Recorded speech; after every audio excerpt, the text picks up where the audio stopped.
What's up, everybody? This is definitely a different video than my normal ones, but I was given the awesome opportunity to sit down with one of the head gunsmiths from Brownells. If you don't know who they are, he talks about that in the video, and we got to talk about the guns of Escape from Tarkov, how realistic they are, theorycraft, all about the game. It was a really, really cool discussion, so I kind of wanted to put this up on YouTube for those that missed it live on Twitch. It was a really cool conversation, really cool to be able to talk to somebody from Brownells, and I think there's some cool content we can make together in the future. We did have a few technical issues. For some reason, all the voice and video apps we were trying to use were all struggling, so the video is a little stuttery and the audio quality isn't the best. So I just wanted to let you guys know going in. Like we said, I do stream Escape from Tarkov on Twitch. All my links will be down below. I'd love to have you stop by and say hey. But with all that out of the way, I hope you enjoy the conversation. So obviously we got the Brownells logo here. You got a whole bunch of guns in front of you. How about you start by just letting us know who you are, what Brownells is, and we'll start from there. Yeah, absolutely. So my name is Caleb Savant, aka the Baron, Baron von Savant, and I am a gunsmith here at Brownells. I've been at Brownells for, I want to say, a little over 3 years now, and gunsmithing full time. I've been a full time professional gunsmith for just over 10 years now total. So, and Brownells, as far as the company goes, Brownells has been in business since 1939. Wow. When it was founded by Bob Brownell, and it's the place. It was like the first and really only gunsmith supply shop. Like, it was the place it was the Gunsmiths Mart. That's what it was. And it still is today, but we've added a ton to that. Now we sell everything from firearms accessories, and Brownells is not just for the gunsmith. It's for the hobbyist as well, and just your everyday shooter, your newer shooters, everything. So that's us. That's awesome. That is awesome. And so there's very obvious connection here to Escape from Tarkov. So you know what I mean? So I play Very Tarkov, obvious. You play Tarkov, and I think, Tarkov is obviously they have positioned themselves from the beginning, from 2016, 2017, when they first started marketing materials and stuff like that, as the game that provides the most immersive and realistic experience around weapons. Now, realistic is a word in the gaming community that gets thrown around and people get tripped up about it. But I think, especially if we're talking about guns, it's a pretty fair assessment to say that it probably is the most realistic representation of firearms, how many pieces on it, especially 4 or 5 years ago when this was kind of the only video game doing this. You open up Call of Duty and you get to put a suppressor on and an optic, and then you'd open up Escape from Tarkov and there's charging handles and buffer tubes and butt stocks and rubber butt pads and foregrips and handguards, and how even the minutia of, like, if you got a flashlight and you got a handguard, well, you need a rail, you need a little Picatinny rail, like the minutia of that. So there was an obvious draw from you as a gunsmith, but also as a gamer to kind of check out EFT as well. Am I right? Absolutely, 100%. And there's some there are plenty of games out there that are worth mentioning as far as what they're doing and firearms to be more realistic. I mean, we've come such a long way from Nintendo 64's GoldenEye 007. Oh man. And comparing that to the firearms and video games today, and it's insane. And then Escape from Tarkov taking it to the next level by modifying almost every part of a firearm, and it's just, I think it's just going to kind of keep growing from there. Absolutely. And I think what's cool as far as like merging these worlds together is how relentlessly intense they are about the parts, because you would think 5 years ago, before I heard or played Escape from Tarkov, if you told me about a game like that, as a gamer, I would have been like, that's too much. Like, that's way too overwhelming. I don't want that. Just give me the stuff. And so it's interesting to see how, like, maybe from a 10,000 foot view, you would think that this game would almost be over the heads of everybody that just wants to, like, get into a game and shoot the bad guys. But then you see this huge rise in popularity and Escape from Tarkov exploding, and people wanting more of it, wanting more guns, more attachments. You know what I mean? Like, we talked about the UMP the other day on stream, and people are like, I want more attachments, more attachments. So it's cool to see that instead of instead of shying gamers away from how complicated and fun and cool and complex the gun world is, it actually kind of brought a lot of people into that world and seeing all those things, and people enjoying spending hours playing Tarkov, not even going into raids, just messing around with builds. You know what I mean? So it's cool to see that kind of pull people in as opposed to shut people out. Yeah, and I think that's exactly what it does. And I totally understand the perspective is, there's just so much stuff in the game. Because whenever I first started playing Escape from Tarkov and just kind of got in and started messing around and looking at all the different parts, like I can scroll to a part, see the name of it, know exactly what it fits and where it goes, because that's literally my job. Yeah, but then like I'm looking at it and I'm like, okay, yeah, awesome. And then it's like I started thinking about it and I was like, this is such a, like, this has to be a steep learning curve for someone who's new to all of this. Like how are they figuring this stuff out? So it's one of those things, man, for sure. It's overwhelming. And it's cool to see the worlds merge of, like, because it's video game culture, you can go on YouTube and you could, like a lot of guys like me and Geeks and Pestily and all these guys have guides on YouTube on like building guns and what to look for in this. And it kind of like, it just kind of, you see those worlds blend together. People teaching people about firearms through video games and not even really realizing that they're teaching people about firearms. So it's kind of cool.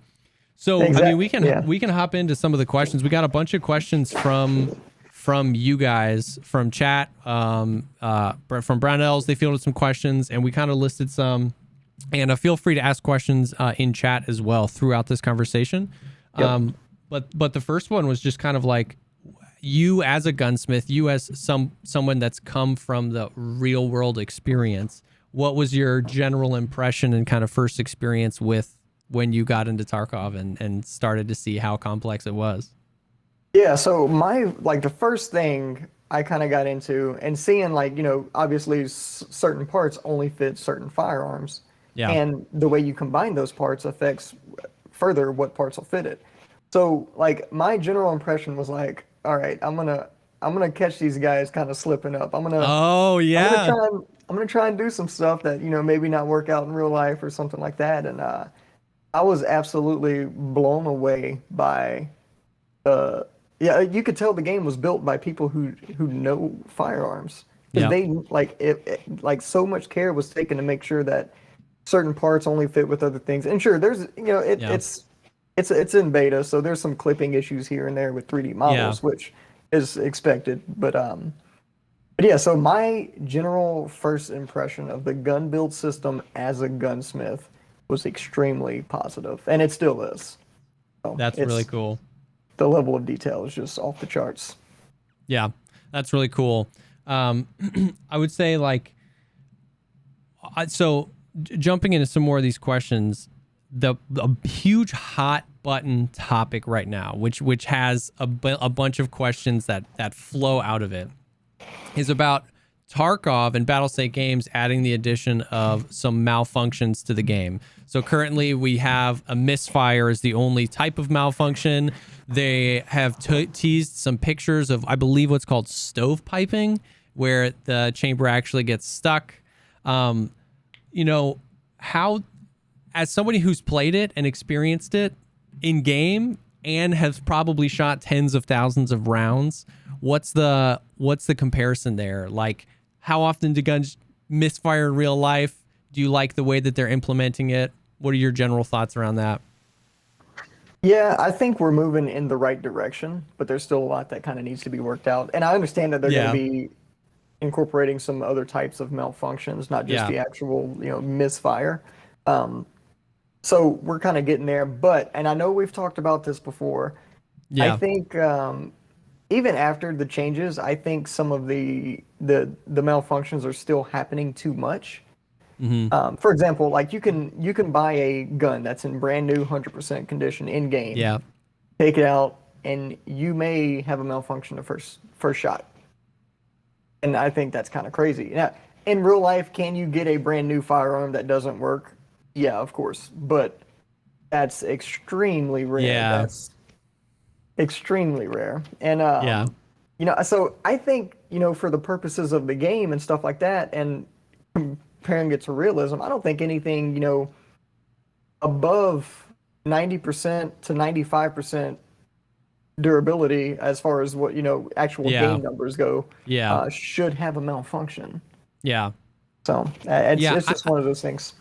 And I think everybody that's watching or listening to this later probably is super excited to hear you say that, because I think from the gamer side, just about everybody feels the same way. It just feels bad to have a fresh, brand new firearm. And I kind of empathize with the devs a little bit, because in real life, we get one life, right? So we don't die and respawn. And so a gun that you have, you probably take with you through an entire deployment, or if you're a hobbyist, you have with you your entire life. And through the life of that gun, which is probably your life, you might get misfires in this. And in a game like Tarkov, so brutal, you know what I mean? A 30 or 40% survival rate is like pretty high.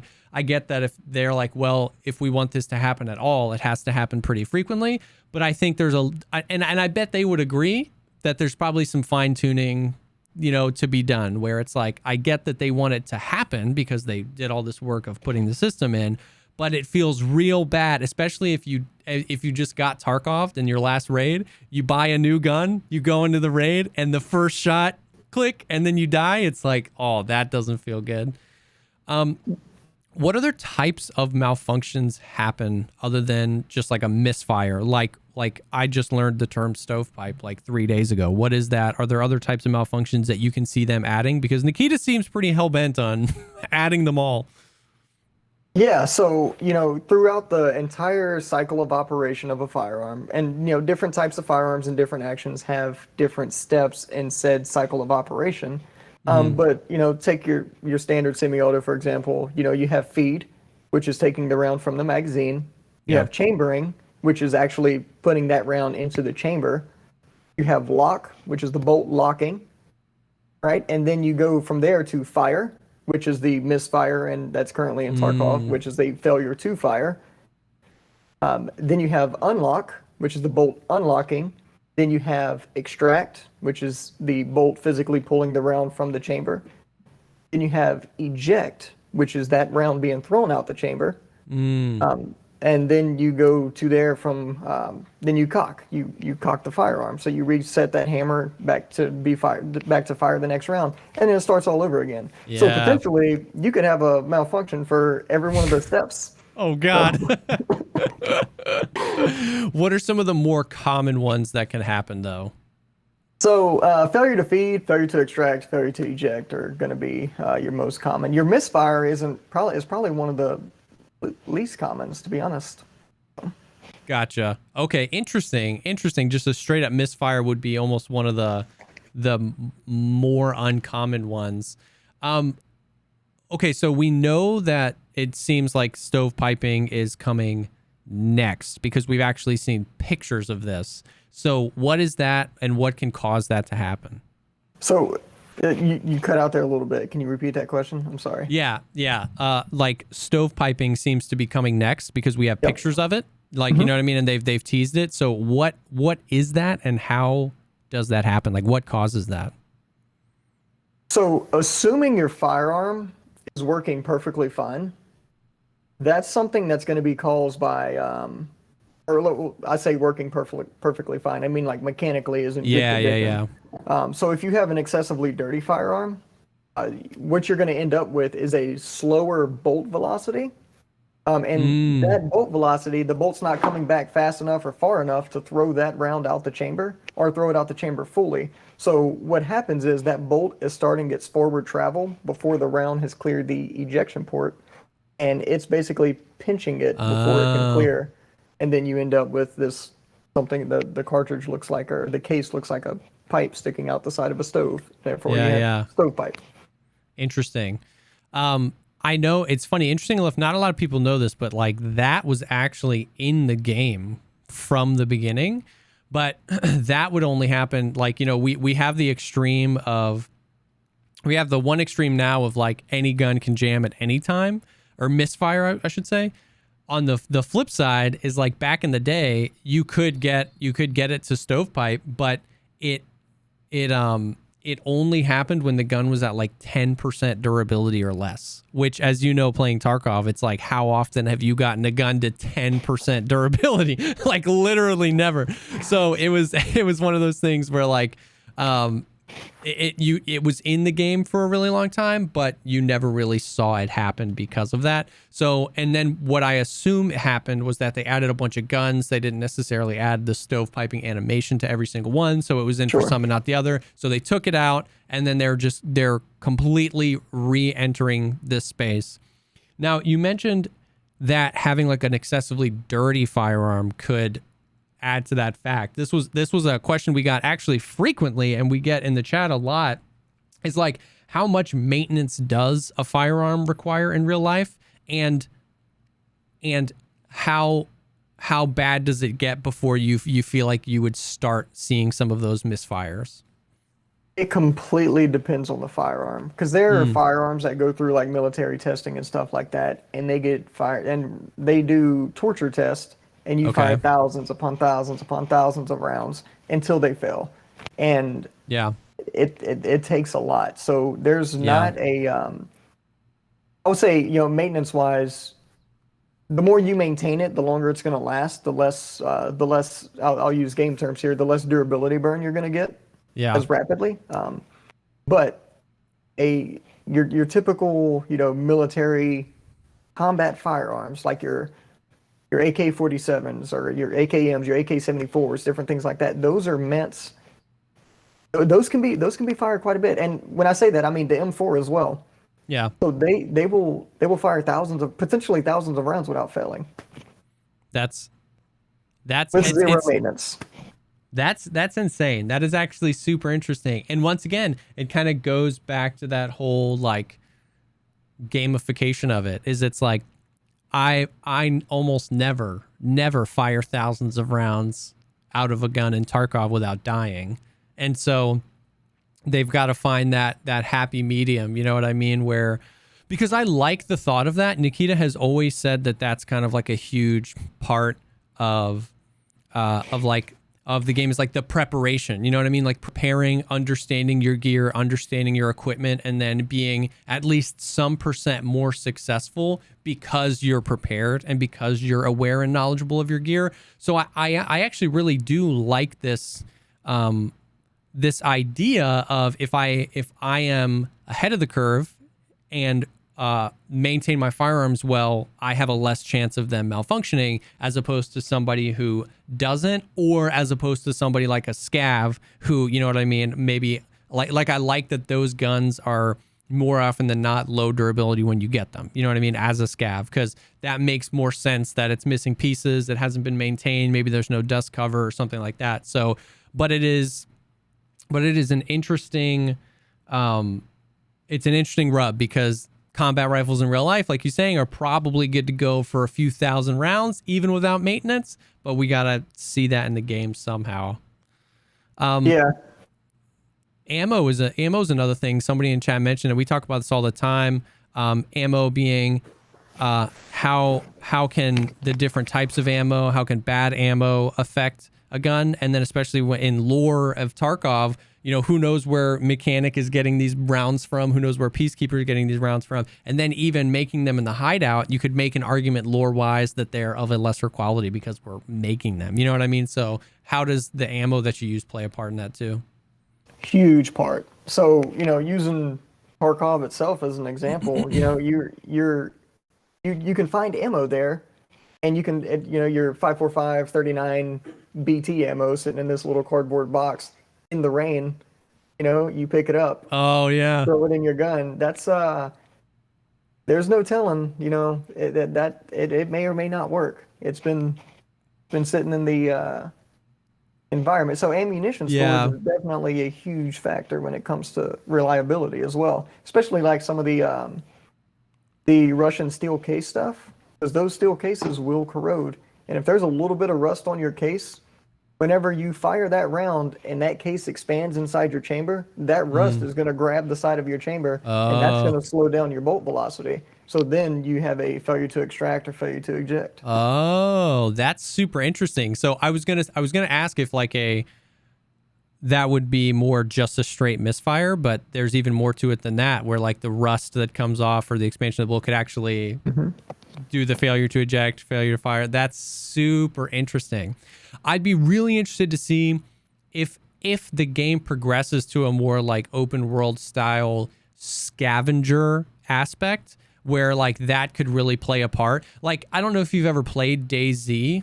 I played very little, but when you pick but when you pick something up, there's only like 4 states. It's like pristine, new, worn, really worn, and broken.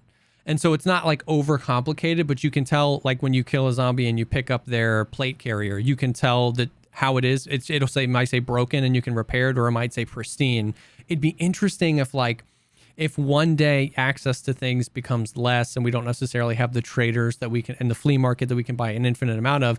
It'd be really interesting if you were like actually scavenging for ammo, and you like, if you were out in a rainstorm, you might pick up a 30 round stack and it says worn, and you're like, do I try this? You know what I mean? Or maybe you find a cache where there's 120 rounds and it says pristine, and you're like, oh yes. Like, that would be a really interesting to force people into those risky encounters where it's like, this is the only ammo I have, so I might risk it. You know what I mean? And then we might see more misfires and yada, yada, yada.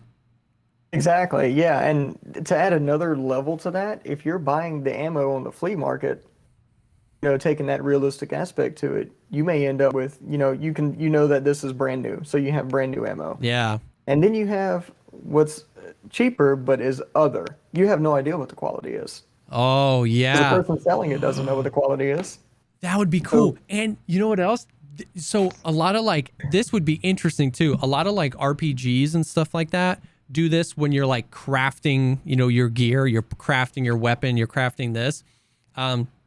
A great example is New World, because it's a game coming out. The beta just happened and we were playing it. Yep. This is the base required materials to craft this axe. But if you want to, you could add more materials to have it a potential higher threshold. It'd be interesting if in the hideout, we could like, the base requirement was like a blue gunpowder. But if you wanted to put a red gunpowder in, because red gunpowder is more expensive, it would have a higher quality value when crafted. Like, that would be a really interesting way to like craft ammo.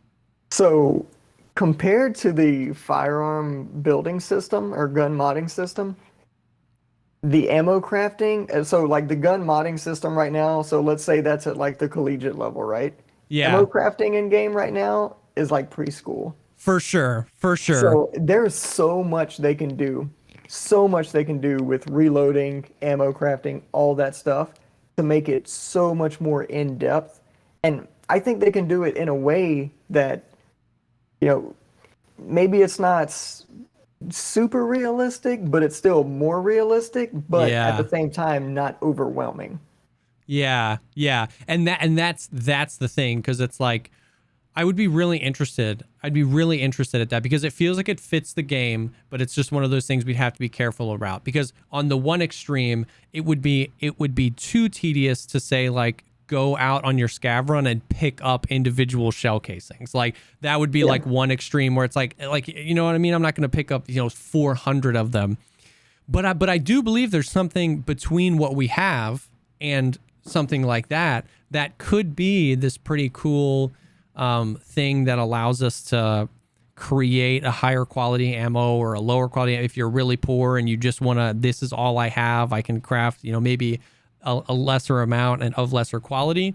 But that would be a really interesting way to potentially nerf the meta of just buy a virtually unlimited amount of ammo on the flea market.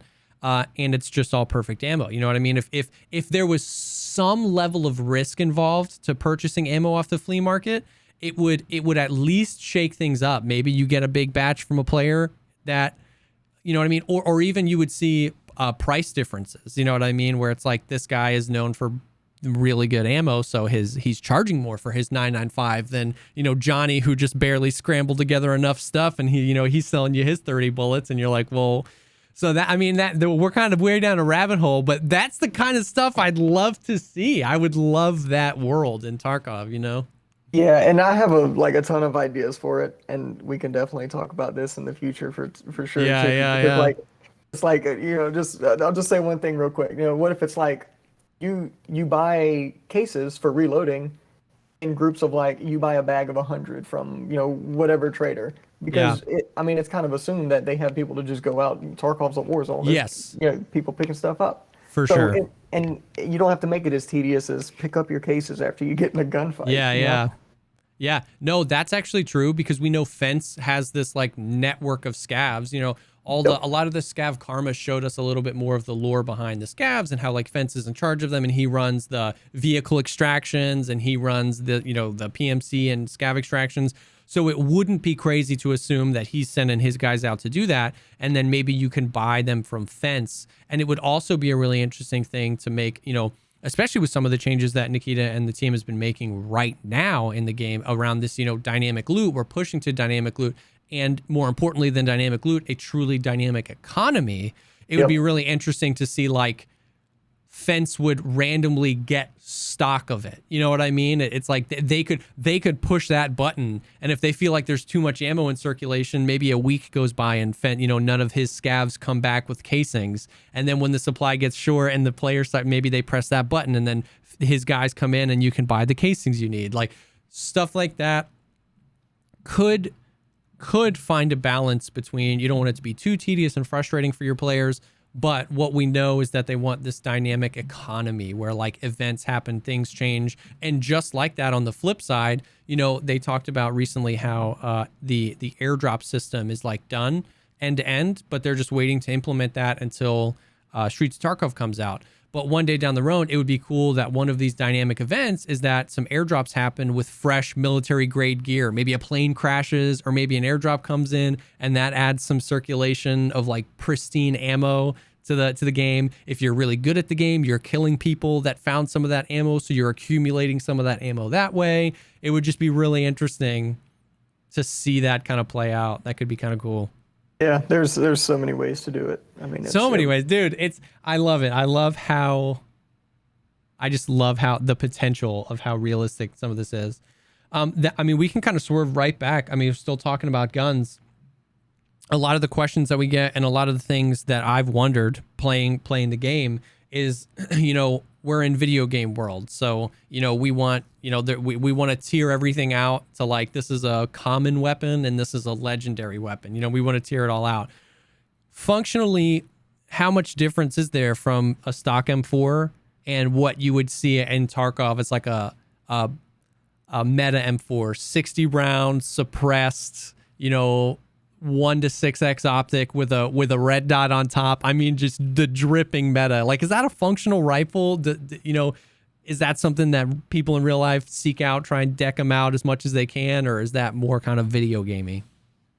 No, not at all. I think at this point, like the basic stock M4 is more video gamey than anything else. Interesting. And look at it on the civilian market, which are AR-15. There's very few AR-15s that are alike. You're hard pressed to find two that are set up the exact same. Yeah. And yeah, and like for example, like sitting around this table right now, we don't have two that are exactly the same in this room. There's a lot of guns in this room. And, Yeah. There's not two that are exactly the same. And What do you got on the desk there? Yeah, yeah. yeah. So let me just grab. Yeah, here we go. So this is my personal, like my main. This is my baby right here. This is my baby. Yeah, so I mean, and some stuff here you'll recognize from Tarkov, some you won't. Like, okay, your Magpul UBR stock. I took the middle pocket out, so that's not there. But with that, it looks like the exact one in Tarkov because it is. And this, like, you will not see this gun anywhere else, and like no one has a gun set up exactly like this. Yeah, yeah. And I know, I mean, I can say I know that because of, like, some parts on here were limited run parts and stuff like that, so you'd be hard pressed to find them. And that's awesome. No, like, so, like, for example, this Midwest Industries handguard. This handguard itself isn't in game. It's the full length handguard that kind of goes around the muzzle device. Yeah. But this would be more comparable, if you were talking about Tarkov, to the War Sport handguard. Okay. So this will be more comparable to that as far as in game goes. And the Odinworks Atlas muzzle brake, I think only the 7.62 version's in game currently. That's like a real life, really good one, for 5.56 and different things like that. But for example, so this gun, I know for a fact I can shoot this gun better in pretty much any situation than just the stock M4. And the point I'm trying to make with that, and the reason I'm kind of prefacing all this with showing you this is because it's all going to be personal preference and what you train with to say. So if you train with a stock M4 and you're really good with the stock M4 and you're in a situation where you got to grab a gun and get into a gunfight, if you grab this gun, you might be fumbling around a little bit. Yeah. So it's one of those things. And it would be interesting to see. So, in game with actual different attachments, it's all based off number system, plus ergo, minus recoil, different things like that. It would be interesting to see kind of like and I know I'm just kind of throwing this out here because it seems like it'd be a lot of work from a development standpoint, but having skills level up based on parts you're using frequently. So you could essentially build a gun. I see what you're saying. Yeah. Yeah, that's, it's meta for you, but not someone else who picks it up because they don't use those parts frequently. So they're not used to it in game. Yeah. If that makes sense. For sure. Like proficiency with different types of builds, that would be like, I can totally see what you're saying, how that could be complicated from a dev standpoint. Right.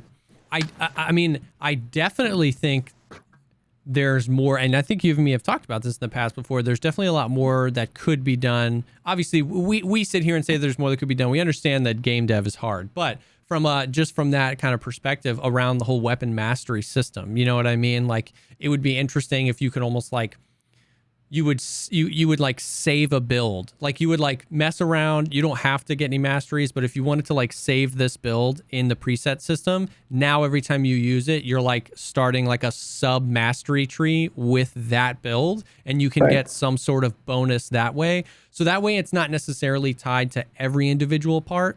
And you can kind of like choose, you go in the preset system, you build out your favorite one, you save that one, and now the game knows when you have that gun specifically, you're like leveling up this like sub mastery tree. And once you get to level 2 or 3 mastery, you get some buffs to maybe recoil or ergo. I actually think that would be a really interesting, because me and Veritas in the past have talked about like basically tiering out all, like an idea of tiering out all the attachments to like tier 1, tier 2, tier 3. And all of your tier 3 suppressors reduce recoil and increase ergo by the exact same amount. All the tier 2 suppressors have the same stats, all the tier 1. And it's like tier 1 is okay, tier 2 is better, tier 3 is best. That way, there would never be like a meta that formed, which is how we have now. This is the best M4. And in real life, the best M4 is the one that you've trained with the most. And the best M4 is the one that fits the situation you're doing.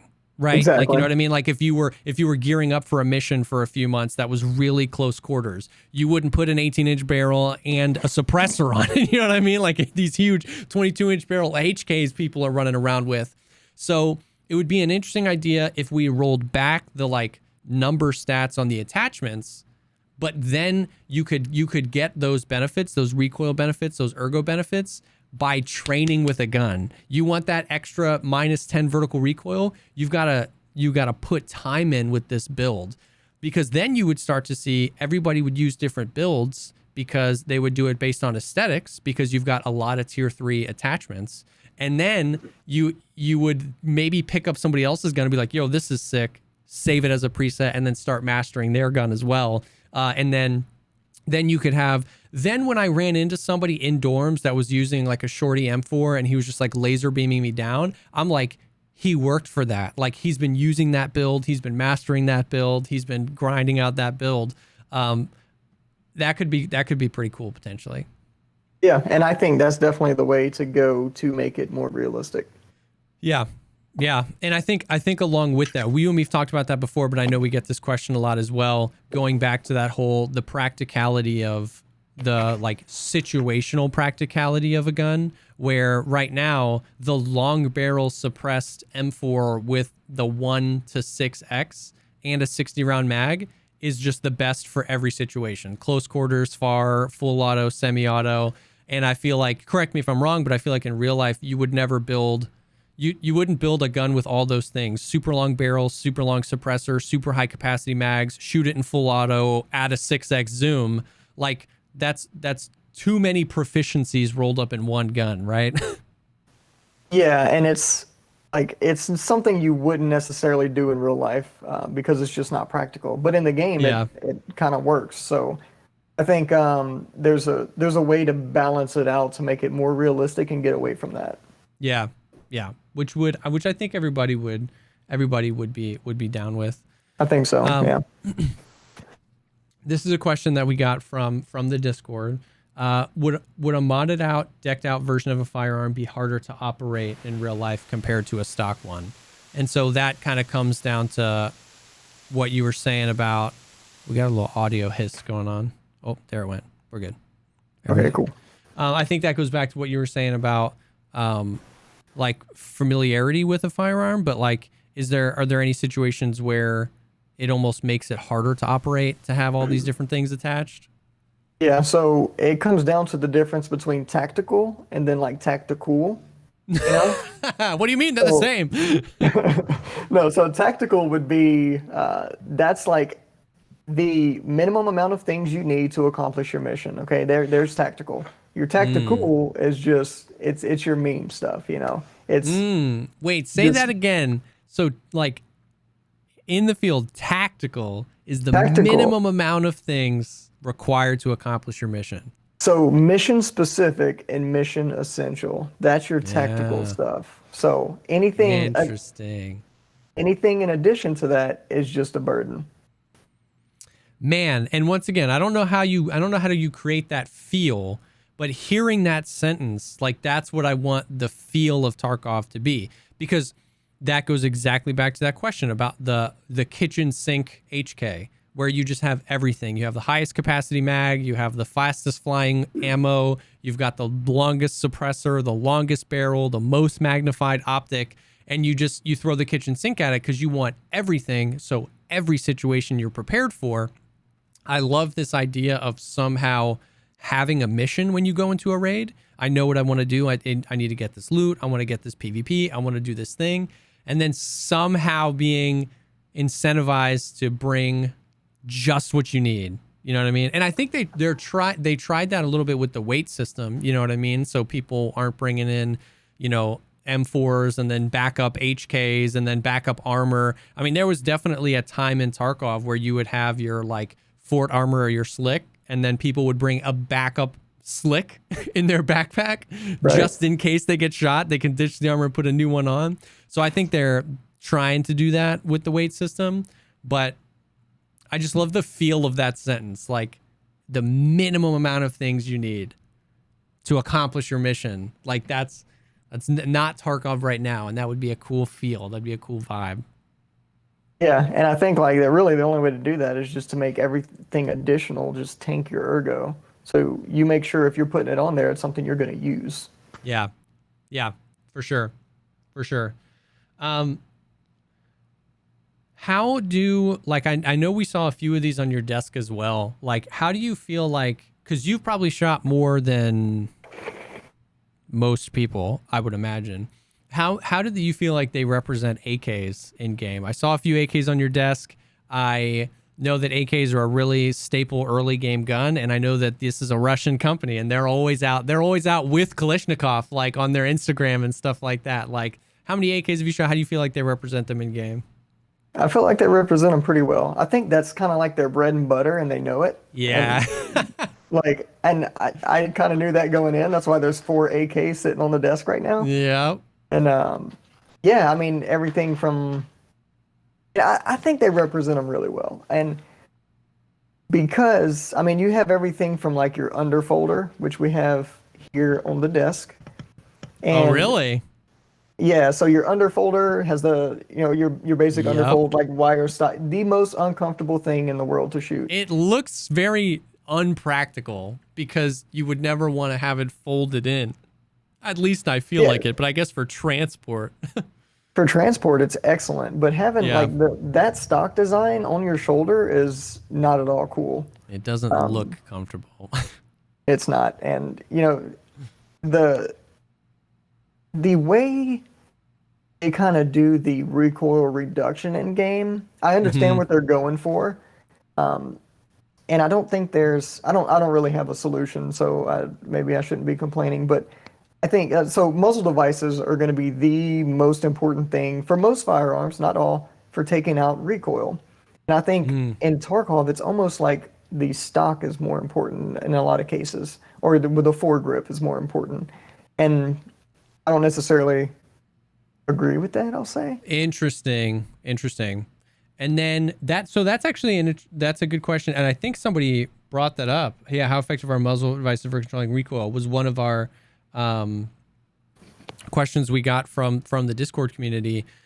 Yeah, you're definitely right that butt stocks have a huge implication for recoil in game. You know what I mean? Like whether that's real life or not. And then oftentimes suppressors will have a better percentage recoil reduction than some of the muzzle devices in the game. That's a question I get a lot too. Like I understand, I guess in theory from a gun noob's perspective, that a suppressor would add some weight to the end of the gun, which would help pull it down and reduce recoil a little bit. But how much compared to these muzzle devices that are specifically designed with that in mind, not suppression in addition? Would you like to see loud guns with specific brakes have lower recoil than suppressed guns? Because it feels like for the most part, suppressed is always the way to go.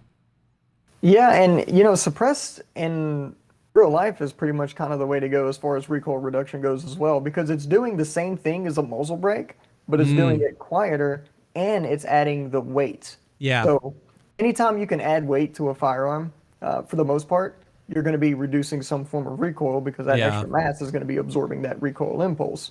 yeah. And that's one of the things suppressors are doing. And and as far as recoil reduction in a muzzle brake, it's doing that by redirecting those gases.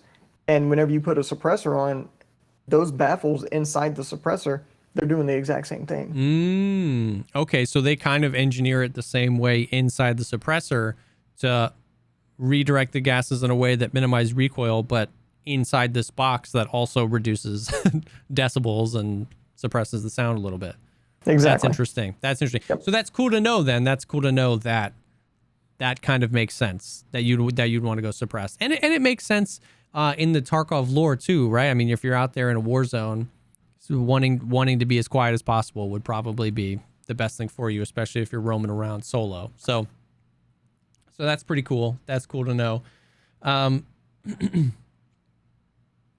let's see. One of the questions. Oh, actually, someone put this in chat, and I find this interesting. We haven't talked a whole lot about like armor, but somebody asked about like face shields, ballistic face shields. How are they represented in game? Because I know in well, I guess I don't know. How are they represented? What kind of rounds could a ballistic face shield realistically stop? Because in Tarkov, you can stop some rifle rounds, because of the way Tarkov does penetration and armor levels, and you know what I mean. But how effective are they in real life? So I'm glad that question was asked because I have no idea. Oh, But nice. no, I'll kind of say this as well. I've seen a car windshield because of its slant, and ballistic face shields are curved. Yeah. I've seen a car windshield, like a front car windshield, just a standard automobile, like a Toyota or something. This was in Afghanistan, and the person shooting at it was shooting a 249 saw at the window at like maybe, I don't know, 50 meters, and they were from a downward position shooting at the angle of that window, and nothing went through the window. And this is, Wow. yeah, this is like your standard military ammunition shooting a standard car window, and because of the angle and the curve and everything, they all just bounced right off of it. No, the window didn't didn't look pristine or anything like that, Yeah, but yeah. nothing actually penetrated it. And Interesting. ballistic face shield, you're taking that basic car window, you're making you have now you have a ballistic material and you have a curve to it. So yeah, it'll I think they're portrayed fairly well. That's I don't super interesting. It's never been like so off the wall that I'm like, oh, I gotta dig more Yeah. into this because it doesn't seem, it all seems Yeah. pretty, based off of that, personal experience, it all seems pretty legit. Interesting. Interesting. So it's almost like simulating kind of similar how helmets can do that, like ricochets. Like, yeah, maybe point blank, a ballistic face shield wouldn't take a rifle round, but there's at Right. least a chance out there that it would redirect it and it wouldn't go straight through and you might live. How many people did you ever see running around on missions in an Alton? the Tarkov fan favorite. That seems like the least practical thing ever. Yeah. I want to say, Ever.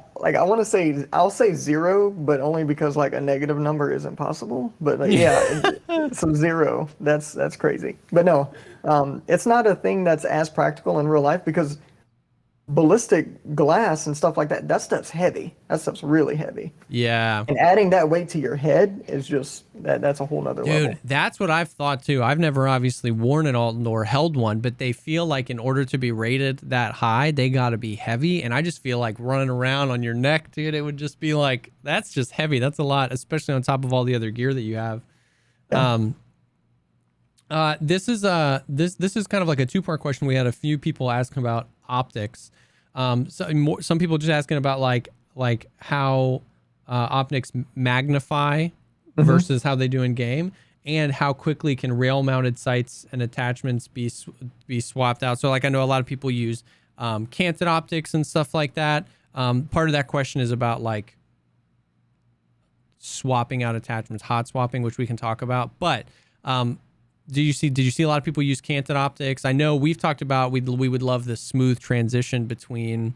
I don't think a lot of people know that haven't shot a lot of guns or used a lot of optics, that a lot of these optics don't just click like what they do in Tarkov, where it's just like click to 6x, click to 1x, click to 6x.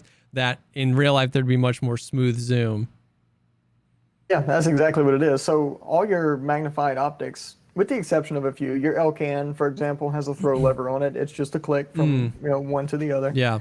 But all of your other optics, like your Voodoos, your Tide Force ATACers, which we have one in the safe back here I can show you, and just kind of show you how the adjustment on it actually works. Because it's not just a click to, the minimum magnification and then like you're maxed out.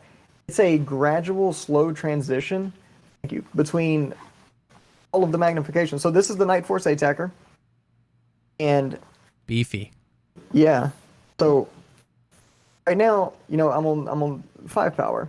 And I can hit, I don't have to 5, 7, 9, 11. I don't have to jump between those. I can go smoothly between all of them, and it's going to zoom in gradually as I hit all of those numbers. Yeah. So there's a very wide range that's kind of not portrayed in game. And I think that's another area to kind of, like I said, optics in the game are getting better, but they still have a long ways to go. And that's one of the things that that I'd like to see implemented. It would be really cool. It would be interesting to see if there was because I don't think we would want, it's a hard balance where that would in effect buff optics, right? Because now, right now, the Voodoo seems to be one of the most used ones because you got the 1x, the 6x, and it's just a really good field of view. It's great. Having the ability to punch in at any distance you want would only make that an even stronger thing. On one extreme, we don't want to necessarily have an animation where the guy's hand, as you're zooming in, actually twists it, but you'd almost want to balance out that buff too, because then, but I guess that's a question though. Are variable optics like that more common than red dots and holographic sights? Because maybe that's just how it is. Maybe that optics like that are the meta. Is it what are the most common optics used on guns, combat rifles? Yeah, so your standard basic issue fours and stuff like that, you're looking at your aim points, You're looking at EOTechs, non-magnified, and then you're looking at ACOGs. So there's no, as far as like what's common, and then you look at your civilian market and private contractors and things like that. It's a mix of everything. But I think kind of really the only way to balance out the magnified optic in game is not making it like super instant. It takes time to actually reach up and adjust the optic. Oh yeah. And while you're adjusting the optic, you don't have the control over the gun if you were to shoot, because you only essentially have one hand on the firearm. Yeah. So that's obviously sounds kind of tricky from a development standpoint, but that would be the way to balance it out and not make it just these instant clicks that you can just click on in game, and make it more realistic. That's a super interesting thing, because, and additionally, like I know you can buy like throw levers and stuff that really make that quick, but there is a little bit of, they're not like really easy to turn. I mean, you got to grab it and turn it. And especially if you're trying to do a fine adjustment, like if you're not using a throw lever to rip it all the way to max, like if you did specifically want to go from 3 power to 6 power, it would take you a little bit of time to grab hold of that thing and say, okay, right about here.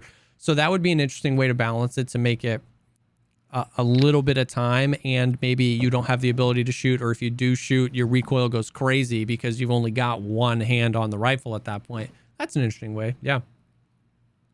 Super interesting. Yeah, exactly. Then, as far as ease of actually attaching things to rails and stuff like that. So oh yeah. It depends on what you're mounting and what you're mounting it on. Like, so your M-lock, your key mod, that type of stuff, you have to put it on with a tool for in most cases. And then your railed stuff, you can have things with throw levers that make it go on, that you can use to put it on easy. So like, for example, my EOTech on this gun here, or excuse me, my Trijicon, not EOTech, my Trijicon 1 to 4 on this one, I have these levers on it. So I can just essentially just pop these levers forward and my optic comes right off. And I can do the same thing. Put it back on, close the levers, boom, we're good. And you look at other things like EOTechs and stuff like that, and they come with different mounts. So you can either put it on with a wrench where you have to tighten the screw down, or you can put it on with those throw levers. So it depends on what it is, really. Yeah. And kind of going off into another area of that, you have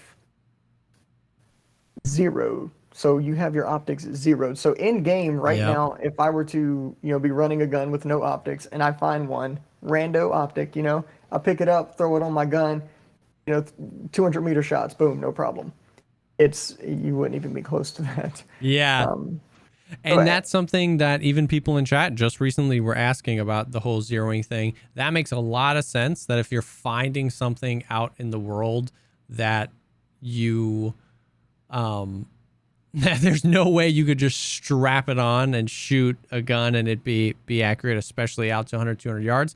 But even beyond that, Tarkov has this, you could almost say needlessly accurate, because there's no way to manipulate it. Like, I don't want to say needless because I think it's cool. I just think we need more tools as the player to manipulate this. But because this makes sense in real life, that different ammunition have different like grain count and different velocity, and therefore a zero wouldn't hold. You take 10 different types of ammos, you zero it perfect to 100 yards with the first ammo, you take your next 10 shots, they're not all going to land at the same spot.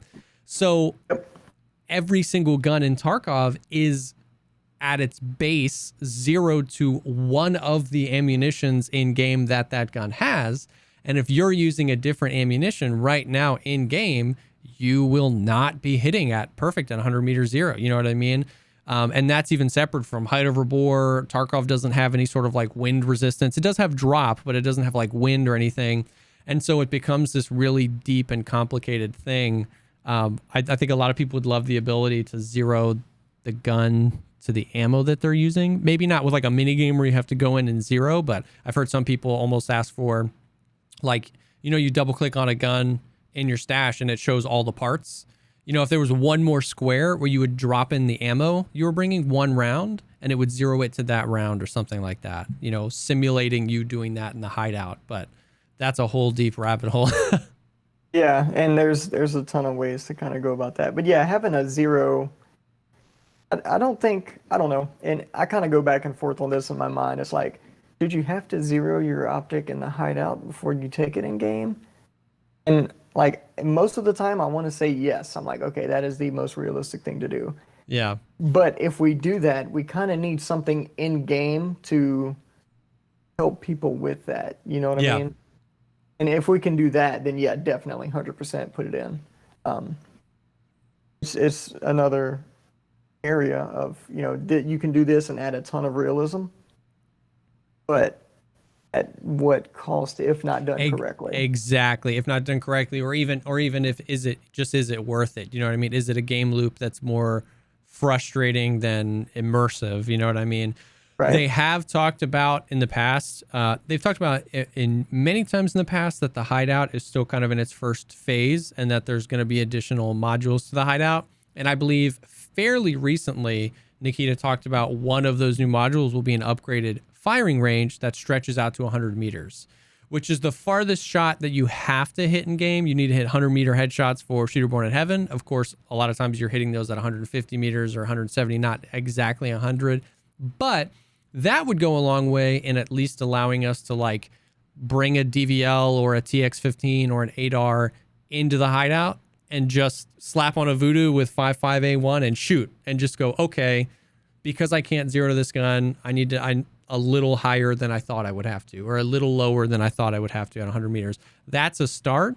You know what I mean? And then I think something where they'd allow us to dial that in easily, I think would be beneficial. Or take it out, but I don't want them to take it out because they already have all this stuff baked in. They already have like all the velocities. Different barrels have different velocities. Different guns have different velocities. Different ammos have different velocities. There's really cool stuff. They've got to find a way to allow us to do that without it being complicated. I don't want to have to spend 7 minutes in the hideout before every raid if I'm using a different gun. Something like that where you can just drop an ammo in one round and assume, and that's taking place of you going in and zeroing that out. Then at least in game, when you're in a raid, when you've got your reticle on somebody's head, there's a little bit more trust in your equipment then, you know what I mean? As right now, a lot of times it's just, I wonder what the drop here is, and you just shoot and you just hope, you know what I mean? Yeah, and ballistics in the game are like so awesome already, but there's so much more they can do without making them, I want to say, I guess, frustrating, but you can make them more realistic without, just like kind of on the unseen end, like stuff you won't even realize unless you actually dig into it. They can still do that. There's still room for it, and I think they're kind of getting there. Everything's already kind of baked in, like you said.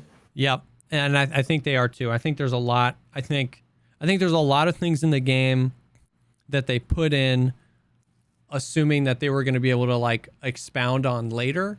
And then as the game blew up, staffing, changes were necessary. Networking things became more important than features. And now that so I think there's a lot of, I think we still have a lot of things that were fundamentally made to be expounded on later that we never got those things. And I think there are certain things in the ballistic system like that, where that was probably the plan all along. It probably still is the plan, but we're just in this middle ground where we're playing with half our tools, trying to make the experience as good as we can.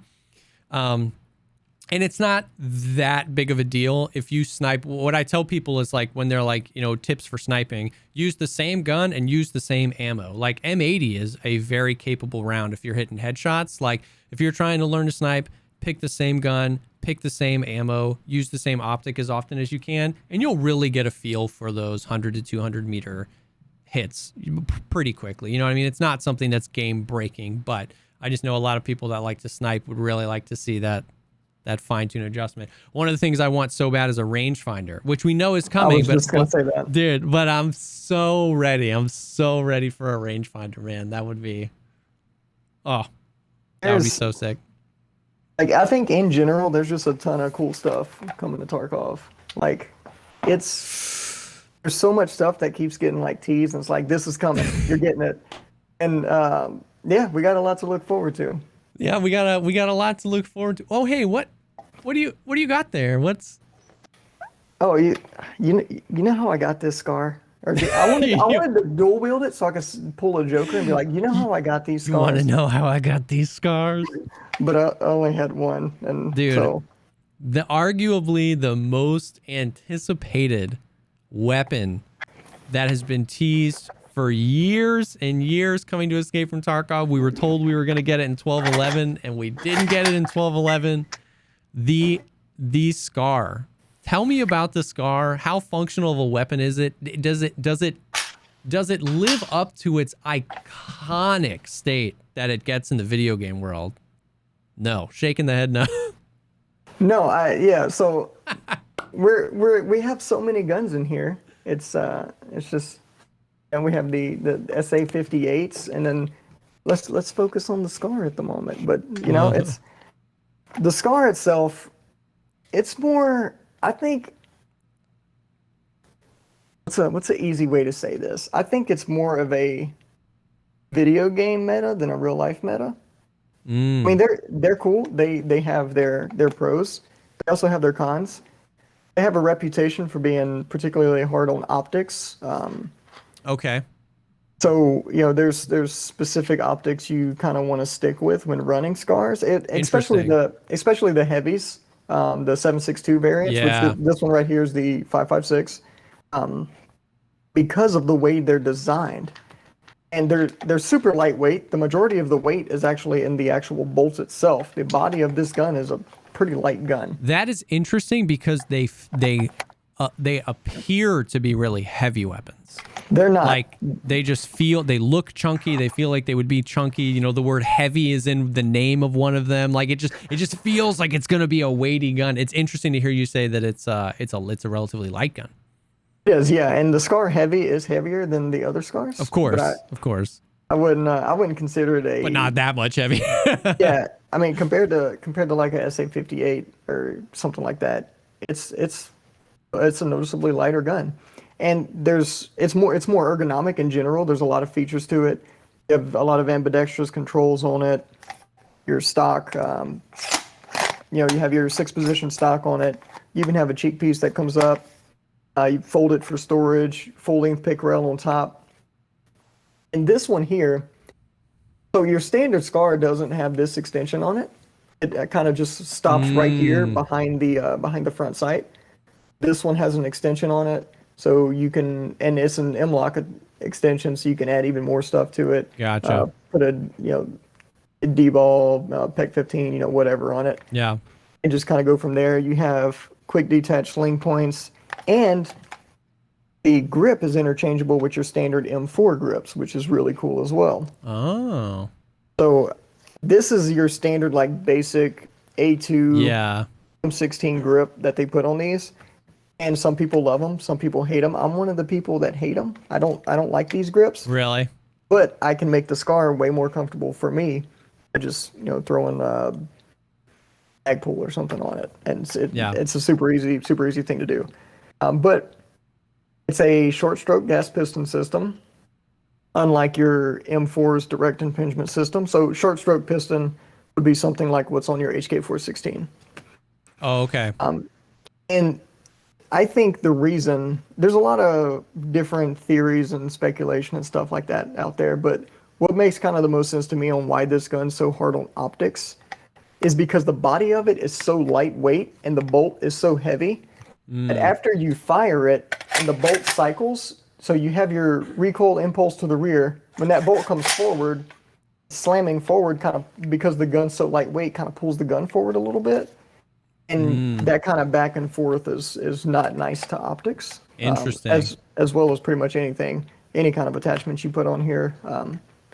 But yeah, I mean, other than that, you have standard barrel threads, so you can put your standard 5.56 attachments on it.